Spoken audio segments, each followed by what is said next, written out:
I want to show you one thing, and then we'll get straight into it so you can see some of the stuff that Sunil's put together with me. And let me read this to you. In Hosea, Hosea, Hosea chapter 12, verse 10. I'm going to read it to you and show you what the advantage of being under the leadership of a prophetic gift. Somebody wrote in and said, who do you think you are calling yourself a prophet? I didn't call myself a prophet at all. God did.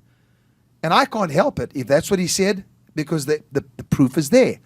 So it's pointless getting mad and saying, well, there's no such thing as a prophet in this day and age. Of course there is. But yeah, I'm saying, what are the advantages of being under a prophetic gift and anointing? If you don't like it, get out. But if you are here to stay, then take advantage of it, because there are advantages to it. And you have the right to. There are rewards to ministering to and being ministered to by a prophet. There are rewards. Here's one of them. Hosea chapter 12, verse 10. This is the Lord speaking, have spoken by the prophets, and in so doing have multiplied visions. If you don't have vision, you're not going to get anything in life. So the advantage of being under prophetic anointing is that when he speaks and ministers, your vision multiplies. Very important that you understand the multiplication of vision means you see further. You see more. Right. And what you see, you become. You can obtain. You see the kingdom, you enter it, you inherit it. You possess it, and you inherit it. That's what Jesus said. What are you seeing right now? What are you seeing as I'm speaking to you? What are you actually catching a glimpse of? Your house being paid off? That's what I'm talking about. When I'm speaking, your vision is increasing. Because if you listen to religion or secular humanism, what will happen is your vision will diminish. Because this is what religion's done. Religion has told you it's the end of the world. So your vision is now tunneled to that point where you are just waiting for the end of the world to take place and saving a bit so you can eat when all this poverty comes. Now listen to me carefully. That's not vision. The vision I'm talking about is what you're seeing right now as I'm prophesying to you. What are you seeing? If you are seeing your car payment disappear, your children getting to college without you having to take loans, I can go on and on and on. Because you say, well, Kim, what if this is not reality? It is. But it starts with vision, true God-given vision, which is what I'm talking about here. I have spoken by the prophets and have multiplied visions. And when you multiply vision, everything else multiplies. Take advantage of it today. How, Kim? See, imagine. Don't feel guilty for imagining a good life. They got their thing, life is good or whatever. Yes. What do they know about it? Our life is supposed to be the real good life, where we give, and we give to others, and we help others. Yes. That's where you're going to be. Imagine yourself by the summer of this month being in a position where you've got so much in your net that you're going to give to somebody else and help them. Yeah. Abraham is not just blessed. God said, I'm going to bless you, and you shall become a blessing. It's not good enough to be blessed. Yeah. It's only good enough when you are a blessing to others. I don't just want for myself. Yeah. I want to give hundreds of thousands of dollars away. And I want to help human beings. And so help me God, I'll do it more than I'm doing now. This last year, this ministry gave over $1 million away. We wouldn't have dreamed of that 3 or 4 years ago. So, and I am going to tell them, because God showed off and took the credit, and he gets all the credit. I have to give you the little pep talk here, because I'm not going to let this man who has spent days researching pour his heart out and tell you what's been prophesied, and you don't have vision. You don't have an understanding. It's for me. That's not just for Joe, somebody down the road. It's for me. Everyone that's looking at me say, this promise is for me. This promise is for me. 7 fat years. 7 fat years. So that when the lean years come, I will still be fat. I will still be fat. That's what I'm talking about. That's the Joseph vision. And that's why I'm getting so excited about it. I started very gently and nicely.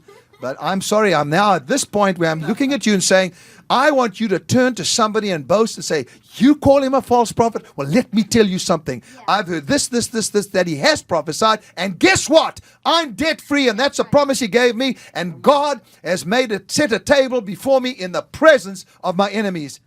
Yes. Hallelujah. Let me say the hallelujah again. So, thank you, choir. I love it. So here we go. Before Sunil starts, what else?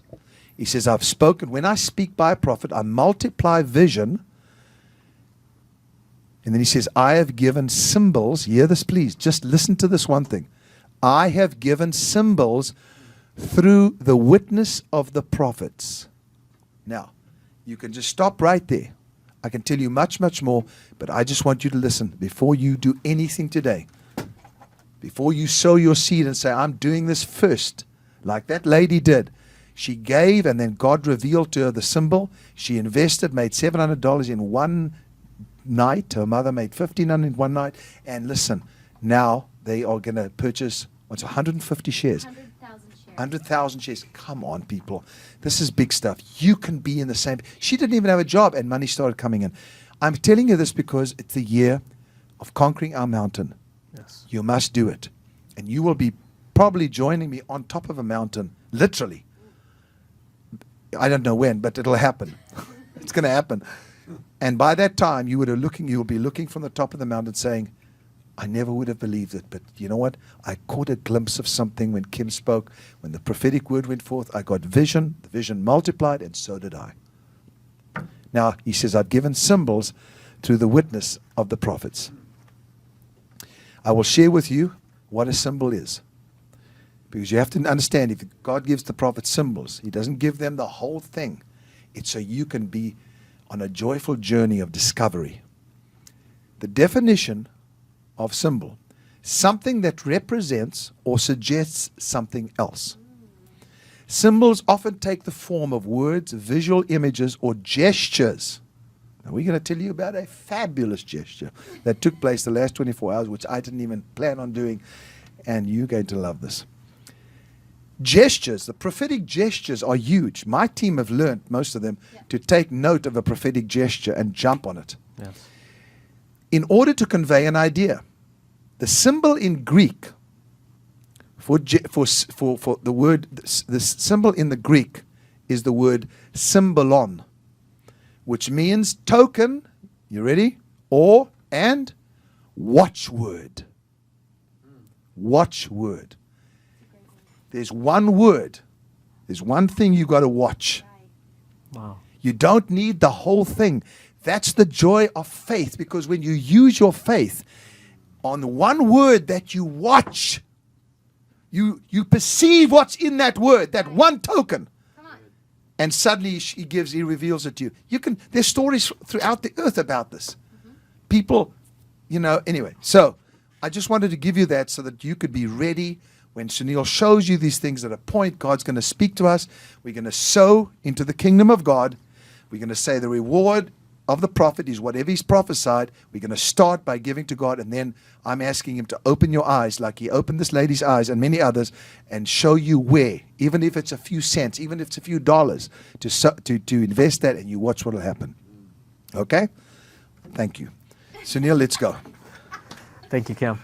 It's such a powerful, powerful word that Kim gave, and I really want you to make note and remember what he's saying. I've heard Kim teach before, and I love this teaching. What God reveals to man, it's for man. It's for you to use. It's a tool. It's a strategy, a divine strategy given to you so that you can conquer your circumstances, conquer your crises. Just think about this. Imagine back in biblical days when Isaac, he's surrounded by famine, surrounded by adversity, and he was going to take an action, but then insight was given, no, you need to stay here and sow in this piece of land. That was divine insight, divine revelation given to a man, and he did it, and he got 100-fold that same year. Same year. Isaac used what was given to him, the prophetic revelation given to him. He used it, and he prospered.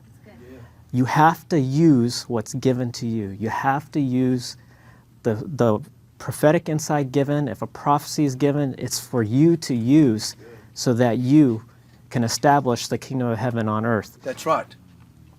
And I think sometimes people forget the value in that, of using what God has given. I'm actually reminded of a story in the Bible where we just had Christmas.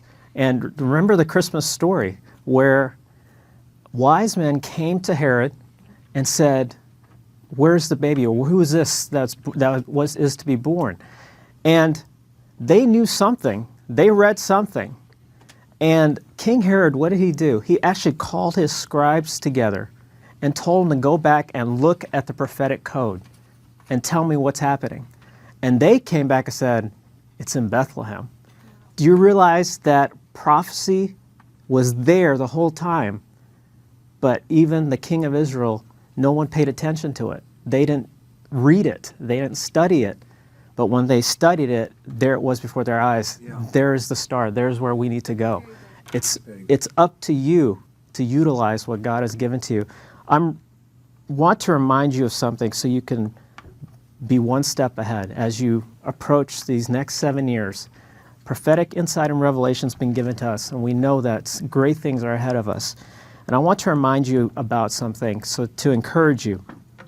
Think back to 2006 and the auto industry in 2006. What was the condition? It was massively in debt. The auto industry was coming to ruins. People were getting laid off all the time. And an amazing prophecy was uttered on April 8th, 2006, Detroit, Michigan. And this is what it says.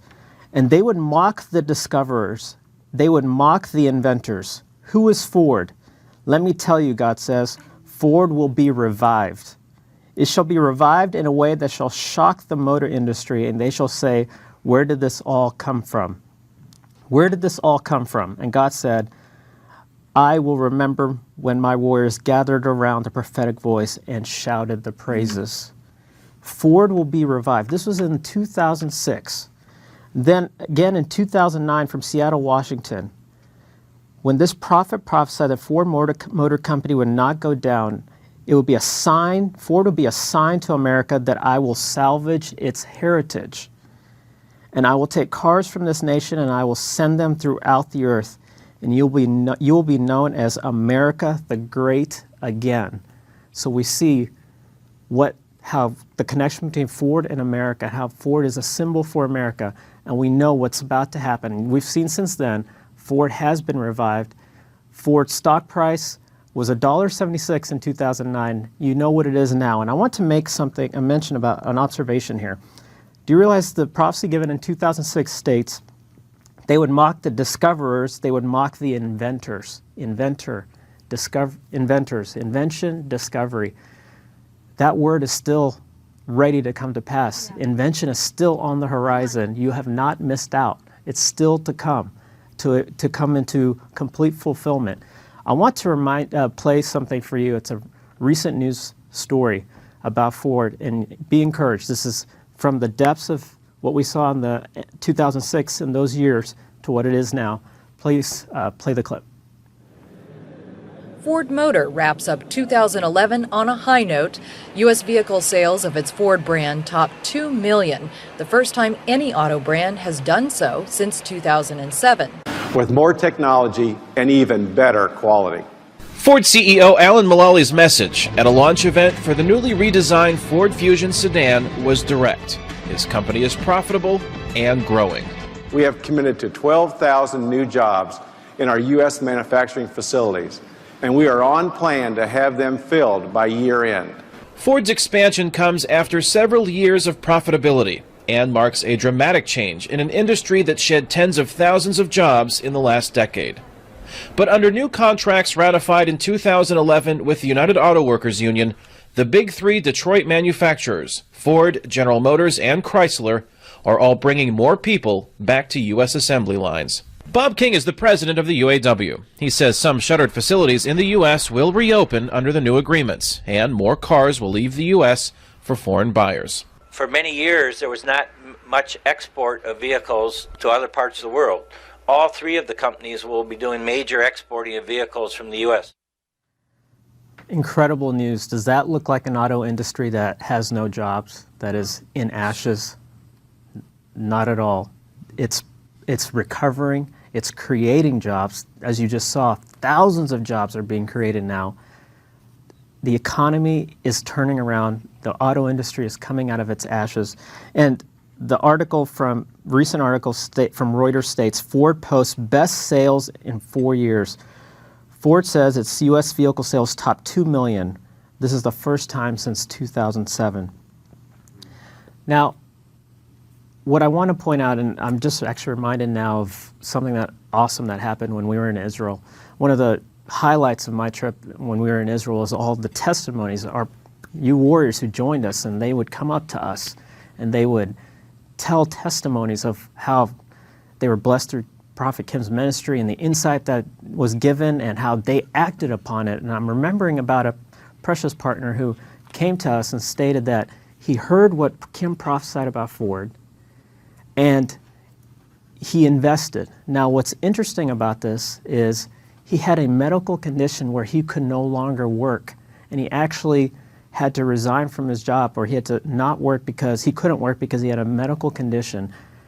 But he told us that he was so happy because he's recovering from his medical condition, and he went and testified that because of Kim's prophecy about Ford, he invested. And he actually made more money out of the Ford investment than if he had worked for 3 years. Do you realize the prophetic provision, how the provision that was provided in that prophetic insight, and how this man was preserved from enduring really hard financial crises because he acted on insight that was given? And that's what we're trying to tell you is this is a precious gift, treasure, given to us, prophetic insight. When God reveals something to us, it's for you to act upon it. Earlier, Kim mentioned about symbols, and I want to play something for you so that we can understand. I want to stir within you the prophetic gift where you can look for yourselves and see where is God in this situation so you can act upon it and invest for yourself. Remember the symbols. Kim's talked about symbols. An amazing symbol was given in April of 2011. At the time, it sounded ridiculous, and you're about to see the actual prophecy when Kim prophesied it. Even he didn't know what he was prophesying about. But since then, it's become crystal clear. Let's go ahead and play the prophecy and come back. This is from April 26, 2011. Play the prophecy. You know what I'm hearing? I'm hearing the Spirit saying, haircut. Now, don't laugh at me, please, because I'm not going to have a haircut. The haircut will bring about a change in the economy of Europe. That's all I'm hearing. He says the haircut. And the euro shall fall somewhat. And the dollar, there shall be strength brought to it. And God says, I will move into Europe. And certain nations shall say, we are crippled, bankrupt. But God says, because of the haircut, there will be a change in the economy of Europe, but it will be a positive for the United States dollar. The haircut. I have absolutely no clue what I'm saying. But God's in charge. My dear warriors, God is in charge. Right there you saw the prophecy about a haircut. And remember, we talked about symbols. At the time, we had no idea what it was that a haircut meant. And I just want to remind you of that prophecy. It said, the haircut will bring about a change in the economy of Europe. That's all I'm hearing. He says, the haircut. And the euro shall fall somewhat, and the dollar, there shall be strength brought to it. I will move into Europe, and certain nations shall say, we are crippled and bankrupt. But God says, because of the haircut, there will be a change in the economy of Europe, and it will be a positive for the United States dollar. A haircut. We're going to put up on the screen so you could see. After that, nobody knew what a haircut was, but then after that, on the cover of a magazine of Barron's, we're going to see right there. Look at that. That's the cover after that prophecy was given, and it says, Greece needs a haircut. And there's a man literally getting a haircut. So we see how when the prophecy was uttered, we didn't know what it was, but it was a symbol. And then the code-breaking team and everyone, we were searching for what does that mean? And then shortly thereafter, a month or two after that, suddenly there's a picture on a magazine, and it's a man, a Greek man, and it says, Greece needs a haircut. What's happened since then? Well, as you've probably seen in the news, it dominated the news for the last several months, still in the news today.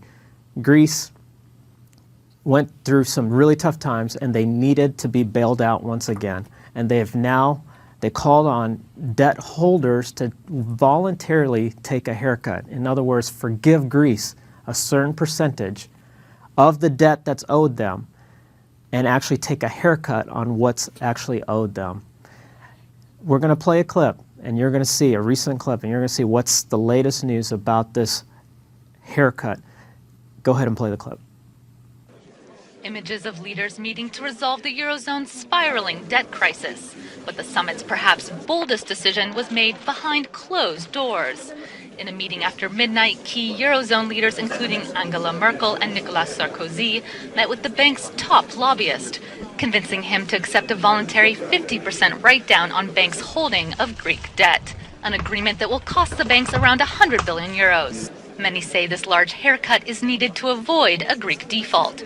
It's crucial for the banks to volunteer to the write-down. Otherwise, it might have led to a so-called credit event and chaos in the market.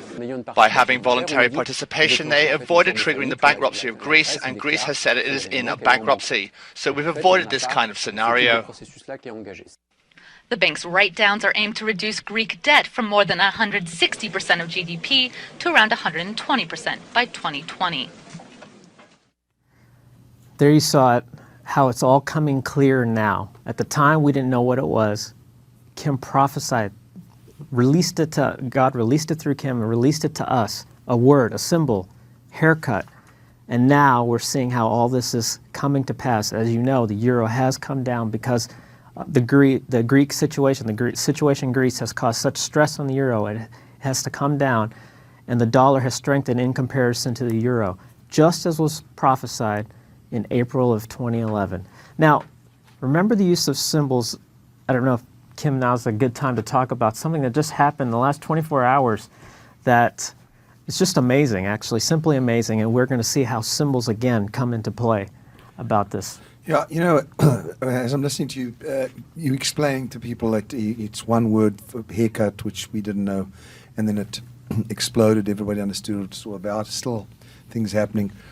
The one thing I saw many years ago, and I wish we had that original clip, it was when I was in Pastor Jason Guerrero's church, excuse me, in California, and I started prophesying about bugs and, you know, all this stuff.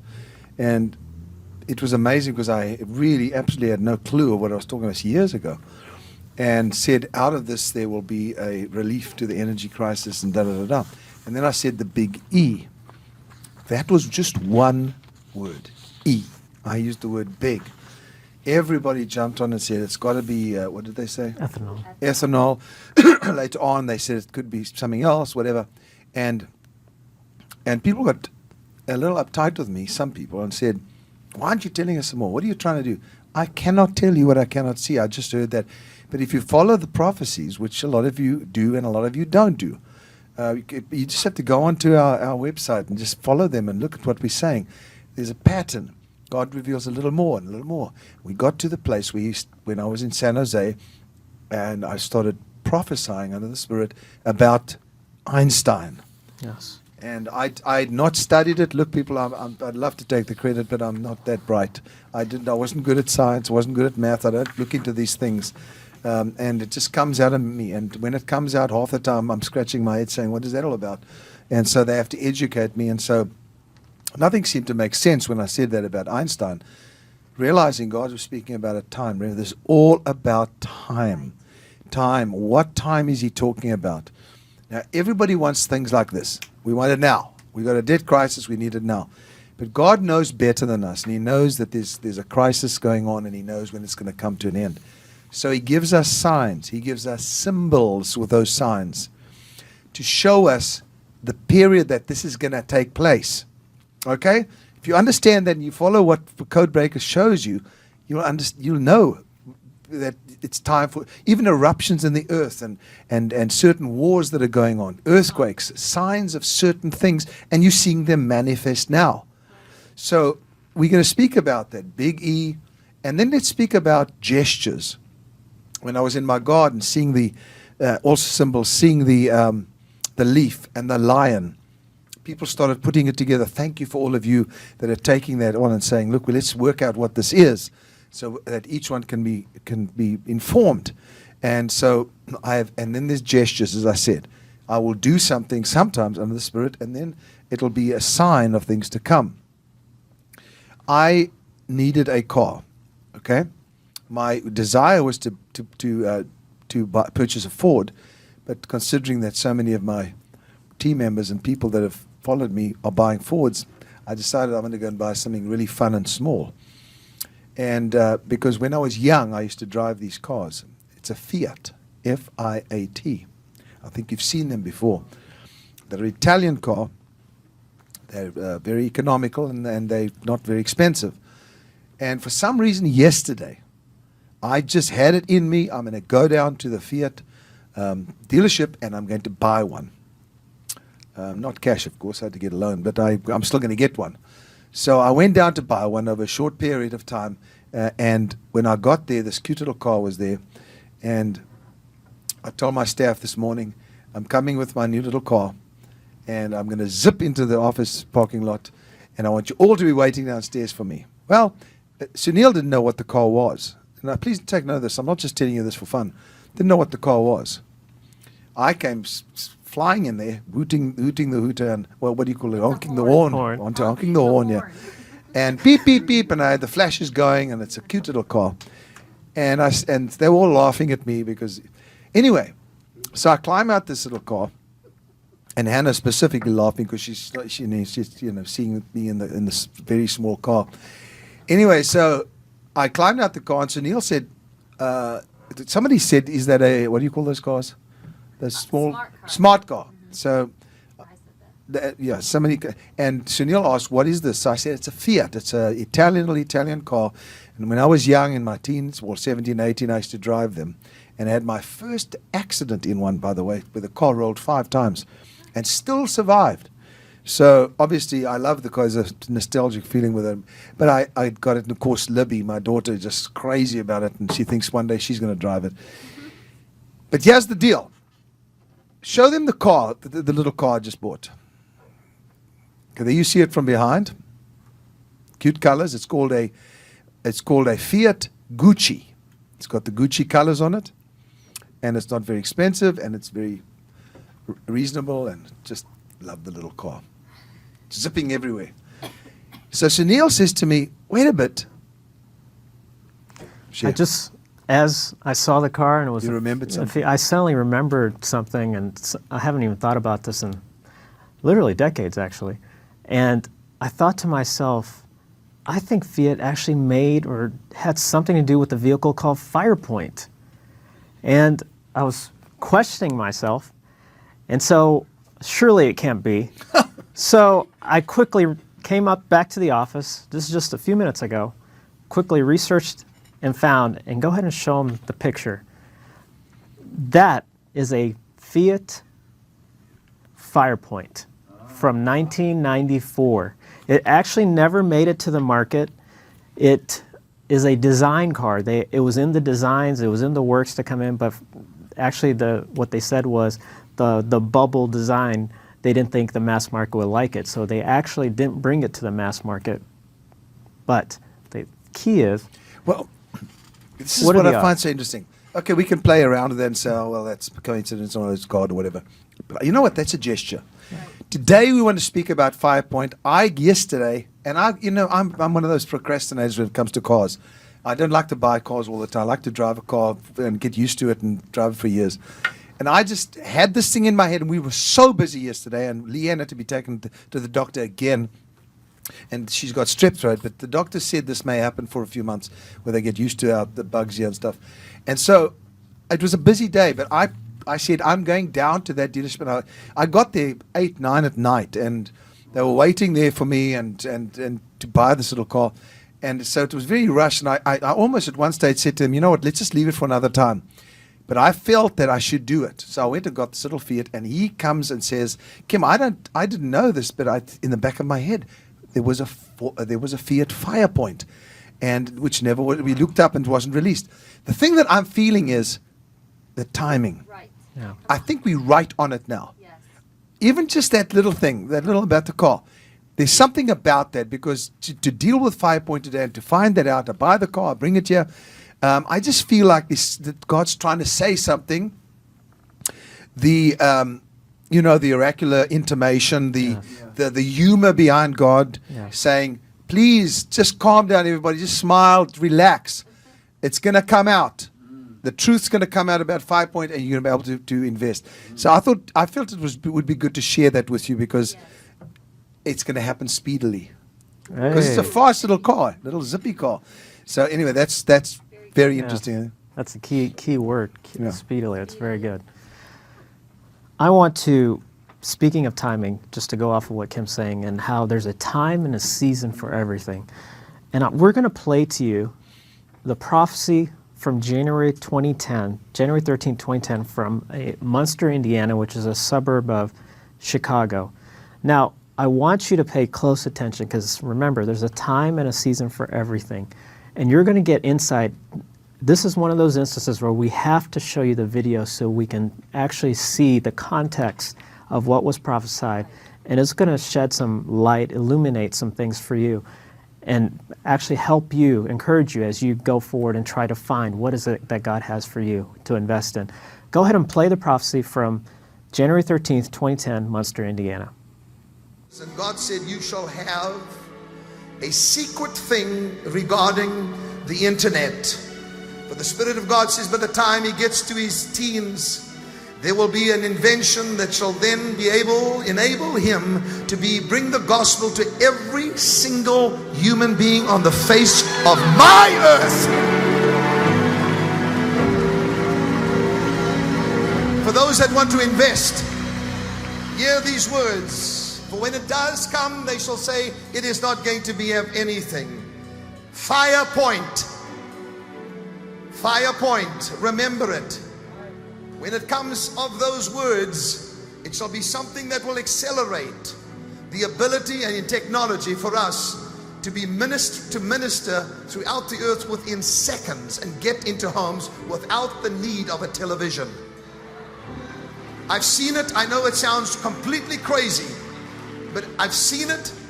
And information, Daniel says, that information, man's knowledge shall increase. Men shall go to and fro across the face of the earth, and knowledge will increase. And that's exactly what's happened. Within minutes, in seconds, we can transfer one file across the earth. Knowledge is going across the earth. God said, this is just the beginning. Powerful prophecy. That right there is one of the very first times that the word Firepoint came out, and Kim prophesied about this phenomena that's going to burst called Firepoint. Now, I want to reread that one more time. Firepoint, remember, for those that want to invest, hear these words. For when it does come, they shall say, it is not going to be of anything. Firepoint, remember it. When it comes of those words, it will be something that will accelerate the ability and a technology for us to minister throughout the earth within seconds and get into homes without the need of television. I've seen it. I know it sounds completely crazy, but I've seen it. And information, Daniel said, men's knowledge shall increase. Men shall go to and fro across the face of the earth, and knowledge will increase. And that's exactly what's happened. Within minutes, in seconds, we could transfer one file across the earth. Knowledge is going across the earth. God says, this is just the beginning, for my prophetic word shall go throughout the earth. Now, we see right there, acceleration, how massive amounts of knowledge is going to increase, and knowledge will be transferred, file will be transferred quickly. It's something new. But what was the beginning, at the very beginning of that clip you just saw, you see the context. He's actually actually prophesying to the grandson of the pastor there at that church, Pastor Muncie. And he actually said, by the time you're a teenager, this new technology will be established. So in other words, it can happen before he's a teenager. It would have been established. It will be established by then. How old was he? He was 6, 7, 8? He looks 7? like 6 or 7 in that video, and this is 2010. So, if he's 6 or 7, let's pretend he's 6. 7 years. Pretend. Let's pretend he's 10.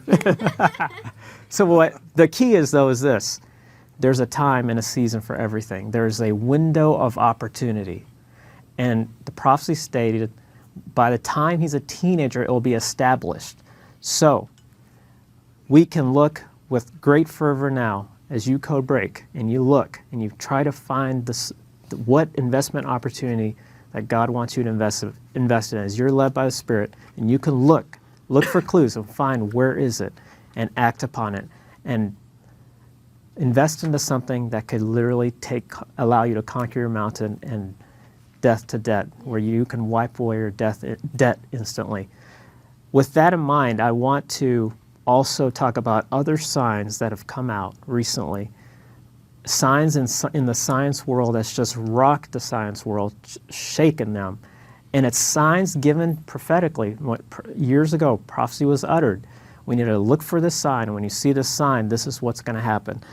I want to read to you a powerful prophecy, and we're going to put it up on the screen. It's from San Jose, December 31st, 2005. And we must just tell the people this is related to yes. Firepoint, energy, light. Please take note of this as you listen to what Sunil says and is put together so that you can connect the dots. Today, something unusual happened. We found out about the word Firepoint related to a vehicle that I bought. It may sound silly, but it's all connected to this great thing that's going to be breaking forth very quickly, and so that you can know where to invest. I cannot tell you, but what he's about to share with you now is something I got about Einstein that is actually taking place right now, and I believe this is the beginning of it. Yes, powerful. Indicating time and season. Let's go ahead and put up the prophecy so that people can read along with this. This is from December 31st, 2005, San Jose, California. Some shall say this is an Einsteinian craze, an Einsteinian craze, but it shall come from something that Einstein was discovering and bringing forth, but before his time. Therefore I had to remove him. Yes. This is the time where discovery shall bring a new source of energy. This is the time when it shall bring a new source of energy. It shall start in this nation. Do not say, Einstein, what about God? God said, and he's telling him what he said now, I worked wonders, but now some of the theories shall become fact. And God said, it shall be so surprising that people shall say, what shall we do? America, no deficit. America, no deficit. Just watch how all these things are connected in this one prophecy about no deficit. I mean, we're in a place now where it's that's literally impossible. Yeah. But the speed of light, please listen to what I'm saying. The speed. Go ahead, Sunil. Recently, powerful news came out that shook the science world. Findings when they conducted an experiment. You're going to see it right now. Go ahead and play the news clip and we'll come back and talk about the details. It's powerful. Amid all the mysteries of the universe, the puzzle of how energy and matter interact in space, one thing has always seemed pretty clear, that light is the fastest thing around. Well, every so often, science gets a very big shock. In an underground laboratory in Italy, researchers can't quite believe what they're seeing. They've recorded tiny particles fired from another lab 400 miles away, arriving sooner than expected. Sooner, in fact, than a beam of light would have done. What's so extraordinary about these findings is that they seem to challenge the foundation of our understanding of how the universe works. It was Albert Einstein, a century ago, who worked out that nothing could, or should, go faster than light. Well, these measurements could be wrong, or something unexpected is distorting the results, or it really is possible for light to be overtaken. The results were announced by scientists at CERN, the huge lab at Geneva. They now want others to check their findings, to hunt for possible mistakes. But everyone's also wondering if something that seems totally impossible may actually be what's happening. If this result is true, it would mean that we'd have to fundamentally rethink the way that the universe works. Because if you have things that can travel faster than the speed of light, it's not just space that's affected, it's time that's affected too. So did Einstein get it wrong? His famous theory explained the connection between energy and mass, the bedrock of modern physics. But it all depends on light travelling at the highest speed possible in the universe. That may still prove to be right, but today no one can be sure. David Schuckman, BBC News. Wow. Incredible. Good job. That's it. Come on, man. And he said, God announced this in 2005. He said, he said I had to take him. Where was that? I saw it earlier. Oh, he said that Einstein was discovering something that Einstein was discovering and bringing forth, but before his time. Therefore, I had to remove him. Now, God always takes the credit for receiving somebody from earth to heaven. But he's saying it was the wrong time. Remember I read to you early on in Ecclesiastes, everything in its time is beautiful. Everything outside of its time is ugly.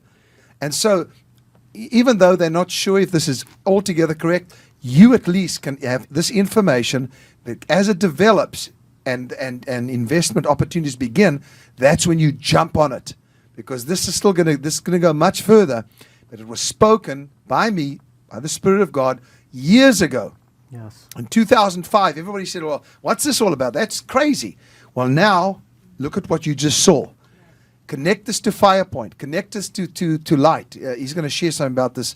And take note of one word. I'm going to do a little test here to see if any of you can pick up the word that is going to be a company that you're going to be able to invest in. Listen to him now. Already God's giving us something. It's a company you're going to be able to invest in. It's going to be connected to the Firepoint discovery. Just bear with me, okay? Sunil's going to read to you about this, about the speed of speed of light, okay? Then you just if you can find that one word, I'll tell you what it is. But see how prophetic you are. There's one word you're going to find there that's actually going to lead you to Firepoint. Powerful. So we want to talk about this new computer light. Yes. Yeah. I want to recap for you what you just saw and how it will change everything.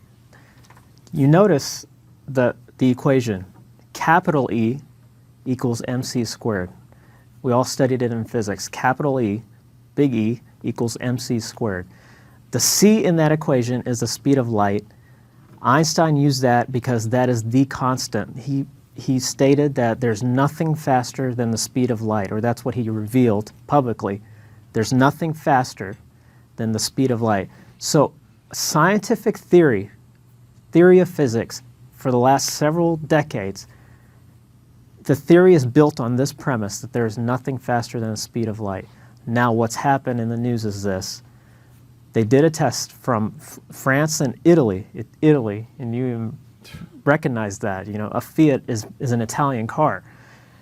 In Italy, when they measured a particle that left France and came to Italy, and they measured the time, they realized it actually reached here in Italy faster than the speed of light. And it has shocked the scientific community.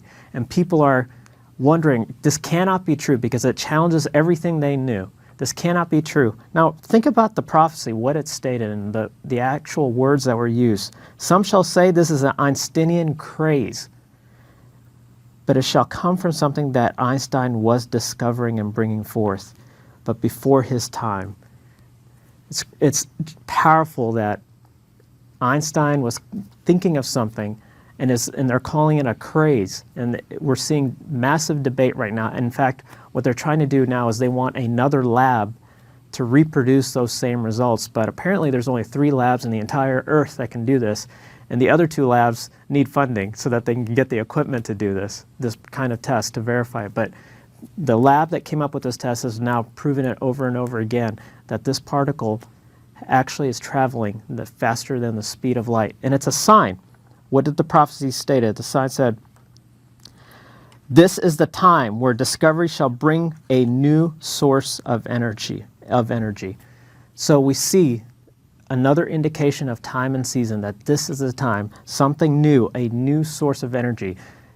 This equation being challenged, the fact that something is traveling faster than light will rewrite everything that they thought. They'll have to reevaluate everything, and quite possibly they will invent something new. A new source will come out. Now, a powerful prophecy was given in Long Island, New York, about a new computer that has a speed greater than lightning. Interesting word, lightning. Speed greater than lightning, faster than lightning. Isn't it powerful, the prophecy that was given? Let's go ahead and play that, and we're going to come back and see something else. But let's just play just the prophecy alone and come back. There's a whole new system that's being raised up, says the Spirit. A whole brand new computer that has a speed greater than lightning.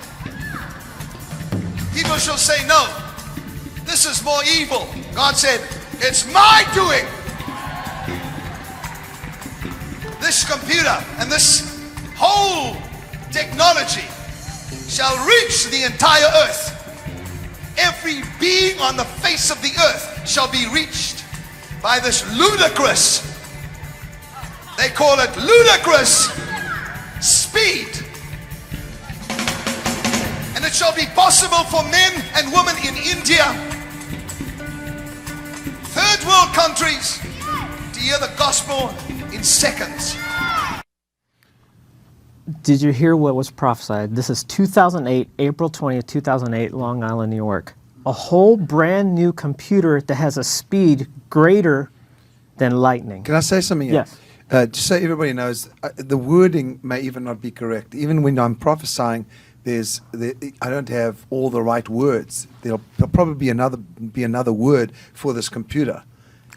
Okay. So just remember, when I prophesy, I'll say a whole brand new computer. Well, it probably is, but it's going to be called something else. That's why I'm giving you this clue in that whole prophecy, that anybody catch one word, and that's one word you've got to keep your eye on. And maybe you did get it, maybe you didn't. Anybody get it yet? Okay, nobody got it. Thanks for my prophetic staff. Go ahead. The prophecy states, a whole brand new computer that has a speed greater than lightning. People shall say, no, this thing is evil. God says, it's my doing. This computer and this whole technology shall reach the entire earth. Every being on the face of the earth shall be reached by this ludicrous. That's the word. They call it ludicrous speed. And it shall be possible for men and women in India, third world countries, to hear the gospel in seconds. Ludicrous speed. Okay. The word is ludicrous, first of all. So if you did get it, that's just keep your eye on that. Write it down. These are very serious things. I mean, I'm being, I'm joking around and stuff, but it's serious. The thing is, people may say, well, we have computers today. We have the internet. This is not what I caught a glimpse of. Was something completely different, where there wouldn't even be a tangible screen with glass and whatever they use today. Oh, no, it's not glass. What do you use today? What? Yeah. But it's something completely different.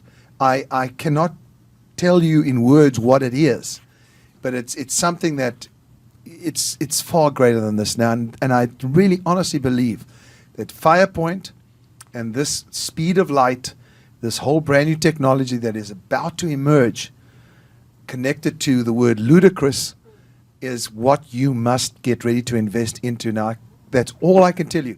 If you're frustrated and saying, give us more, it'll come. But now's the time to really use your eyes, your spiritual eyes, your spiritual senses, to pray and say, just like that lady. Yeah. I read you the whole thing. Before we do anything else, he's got other things to share, but let's think about this for a minute. God wants to help people. I saw a movie once where a guy invested in a no, it wasn't Boeing. It was the other one, McDonnell Douglas, is it? And before it even started, and just invested and made these millions and millions of dollars, and had no clue what he was investing in. Just took something that came to him. It's the same kind of thing, guys. Listen to me. We have a secret here. we have a secret weapon. We have a weapon to get wealth. This lady that made that money overnight and then continued to make money from this little investment, she took the clues, the symbols, and began to invest in them and made this and became prosperous, getting out of debt. But what she did was, she said, look, I want to be debt-free. I don't even want to work. I want to make money without even working, so that I can move into a whole brand new world. Some of you sitting out there saying, I'm tired of working for somebody.